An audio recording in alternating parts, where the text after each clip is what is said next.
Ohayou gozaimasu. Welcome back to Yokai Temple. So, as you can see, we've had a few more details. It's been a little bit of progress since you were last here. For one, this house has gone up now. This is our first multi-level, so I was quite happy I got the roof to look okay. Let me see, there's probably a better place for me to show you this. Around here, at least. So this is presently home to one of our farmers and the courier. And other than that, there aren't that many that have changed. I think this one went up. And yeah, you're probably seeing a ton of stuff that you want to know about right now, but I will get into that very momentarily. Left that. I put them. They're all pretty much in the same houses that they were in before. The tree farm did experience a little bit of trouble because dark oak requires a 2x2 sapling, and then all of the saplings were falling out. But now we are slowly making a dividend, so that's pretty good. Let me see what's next on our list. Drawbridges, right? So you've probably already seen this part. Is there? Yeah, there's nobody else. So the idea is that the temple is going to be on the top of these mounds. But having, like, the shrine priests go all the way down here is a massive pain. So to resolve that, I have added these two drawbridges. These are a special kind of gate from Ancient Warfare. Very cheap, only about 8 wood planks and a single redstone.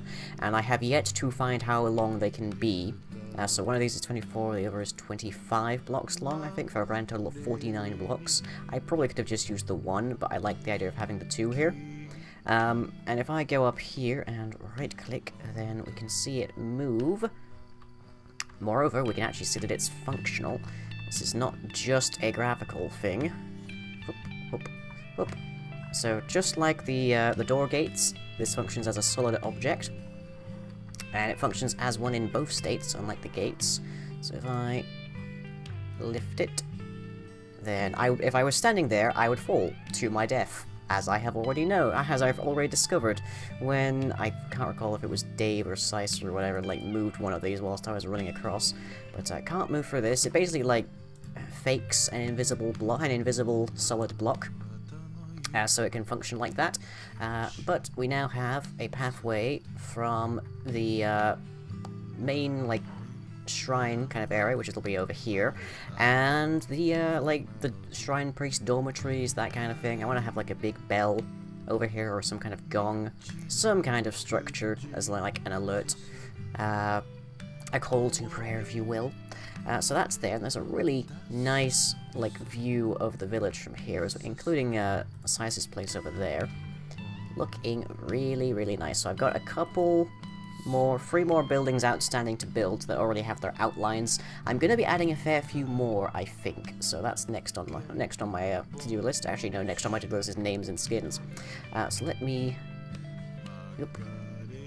hop back down, and I shall grab a bit of a quick kip, because it's a pretty busy schedule today. Got a lot to show off, it seems. Whoop. Ow, I'm fine. My bloodstone heals me, which probably isn't a healthy thing, but oh well.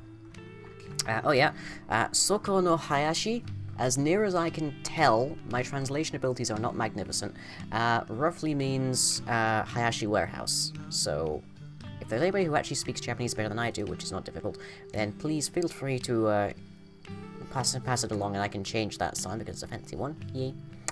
But with the exception of the shrine priests, all of the units now have their own personal name. So this is the Hayashi Warehouse, so we have Hayashi Hachiro and Hayashi Keida. I'm thinking these will be brother and sister. They don't have skins yet, but that's next on my list. I have to add them to a texture pack is the problem, so it takes a while. Let me see, who else do we have? We have, over here, Oshiro Daiki, and we have Kame-ai running around somewhere. I can see Dave on my mini-map there. Not sure what he's up to. Let me see, let's find them. Run around and see if we can find all the people. We have Miyamoto Naru, which is a bit of a joke name, because it pretty much translates as the Dave at the base of the shrine. And he lives there. That's where our last Dave works. Let me see. Tanaka Goro. And let me see, I think I just saw Kame-ai running around. Oh, there you go. Ah, there we are. Kame-ai translates to love turtles. And let me see, we have another one over here. Let's grab his name. I have a list. I have worked out a list, and then a few of them are translations, others are just like fairly basic names. So Sukuda Katashi, or Sukuda Katashi, I'm not really sure on the pronunciation exactly, is our lumberjack over here. And you'll notice that two of these so far have had asterisks at the end of their names, and that is deliberately to indicate that they have been named after subscribers. Daisuke over there is named after Syntax Error, who commented, "I know you asked for like a guard of the temple or some such, but we haven't gotten to that section yet." And Kame-ai is of course named after Love Turtles, who is one of my older fans at this point. So if you leave either your name inside of the comments, or it doesn't have to be your actual name, Love Turtles for example, but it's probably not their actual name. Or if you can find a Japanese name that you would like, then I can put together a unit and we can like have meaningful names on meaningful people. So Kame-ai is just running around getting everything. Ai-chan, I guess would be the phrase. But yeah, and then I'm also going to be working on skins. I think it was Syntax Error asked me to use their skin or a similar or a better robot one. I want to be keeping all of these skins human, so if you do have a skin, send me like a picture of it maybe via Twitter. And if so, try to keep it like within the actual like style of the setting and such. So we're looking at feudal Japan kind of era fashion and that such. And also try and keep it, like, appropriate to your profession, in that case. But other than that, that's that for the moment. So next, flying. Almost everybody on the server right now can fly except me. So I figure I would go about it in a fashion that nobody else has done, just to sort of slightly one-up them. And that is using the brewery from Brewcraft. Now, first I need to give this some water, which I believe I can do thusly. Oh yeah. This is, whoa. That water is a bit messed up. Or else am I messed up? Am I just seeing, there we go. Yeah, there is actually water there. Good to know, good to know.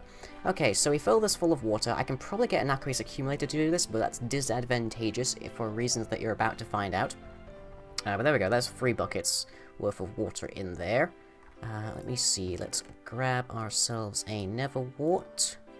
And, ooh, I only have 1 bar of gold. How strange. And I'm also going to need a feather. And a bit of redstone, I think. Okay. I've got some plans. Like, I need to get, ghast tears for one thing.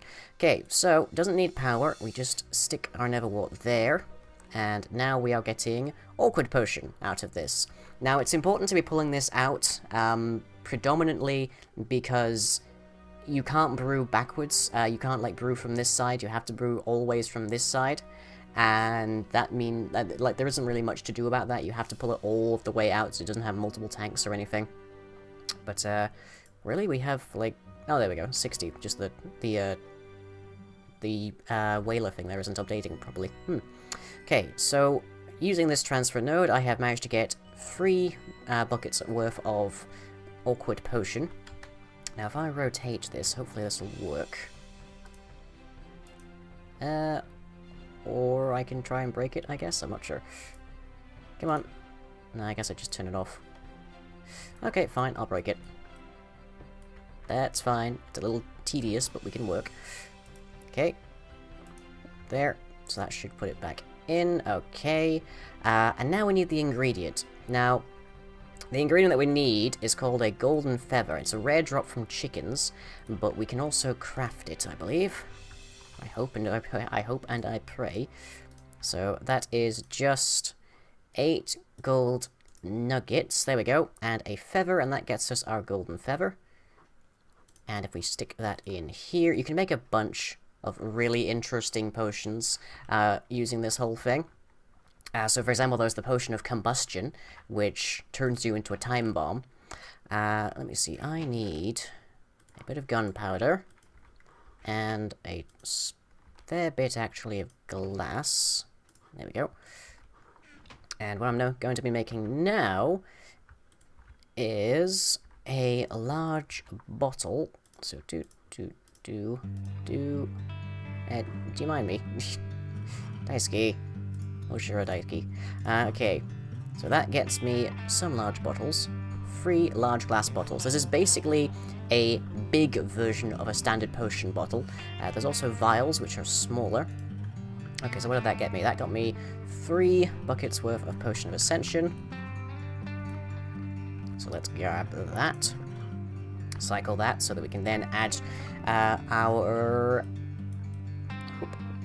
Is that all of it? Nope, no it isn't. That is Potion of Ascension for 15 seconds, which is not good. Although that's just what this is reading out as. I'm not sure exactly what it means. That might just actually be like... No, that is actually 15 seconds. Wow! That's really short.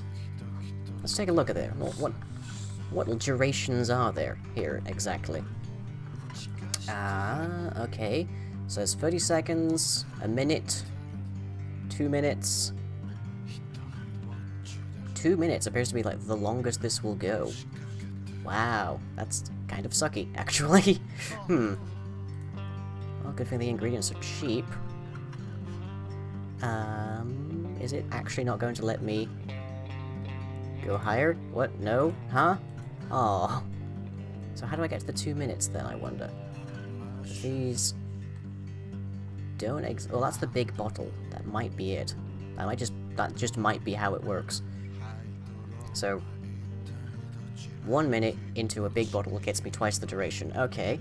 In that case, I probably need to pull this... Oh, feeding that back in might have been a bad idea. Right, well, I'm going to try and figure this out. Also, that's a little less than it should be. 2,800, what's in... That's empty. Are we missing something? How have we lost 200 here?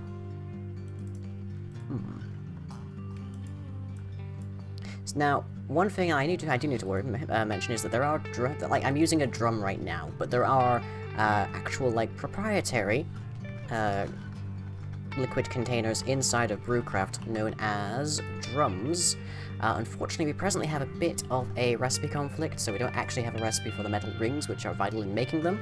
But once I get that, I'll probably make some a sealed iron one, which is that one, I think. Yeah, it's an iron keg plus a slime ball, and then I can hold basically all liquids to a pretty high volume as well. Okay, so how am I going to suck this out is the question. Because I pretty much can't just put that in there, and this only sucks out of... yeah, I may have screwed myself a bit there. Nope. Okay, well, lesson learned. Like, a lot of this whole mod pack is, like, learning stuff, and, well, I've just learned that I've wasted my last gold bar and a few, bits as well. That's fine, that's fine. So yeah, I'm going to have to process a few things to, make sure I can do that again, I think. Actually, no, I have a... No, I need one more gold nugget. One more nugget. But anyways, yes, that is Brewcraft. And let me see, what are the other potions? We can also make fire eaters, which means you basically need to be on fire, but as long as you are on fire, you get pretty dang good regen. There is also combustion, which I mentioned. There is eternal flame, which is you are not only forever on fire, but you're also putting down fire around you. There is remedy, which can make you immune to a lot of different negative effects. Let me see, is there an immunity 2? Nope. Immunity 4. Immunity to all debuffs. That's a pretty nice one. Holy Water, Blessed 2, Rapid Healing, plus 1 heart per second. Huge damage to undead, cures zombie villagers. I might have to take a look at that later. There's also Wither that you can make. Wither free. I don't think even, like, Mindchem can do that, so that's pretty amazing. Let's see. Saturation, Absorption, Health boost can go up as well. Hunger you can do as like a splash potion effect. Blindness, all manner of stuff. Even resistance, which is pretty cool, but I don't think you can get it for very long. 12 minutes it seems like is the best thing there. But yeah, that is a pretty awesome little mod, and I'm going to look forward to that quite a bit, getting to grips with that. I'll probably make some kind of local alchemist here, or maybe I'll have like an alchemist over there as part of the temple structure. But with that in mind, let's get to it. Sorry I couldn't actually like show you that off just yet, but you'll see me fly around with it in a moment. So, enjoy!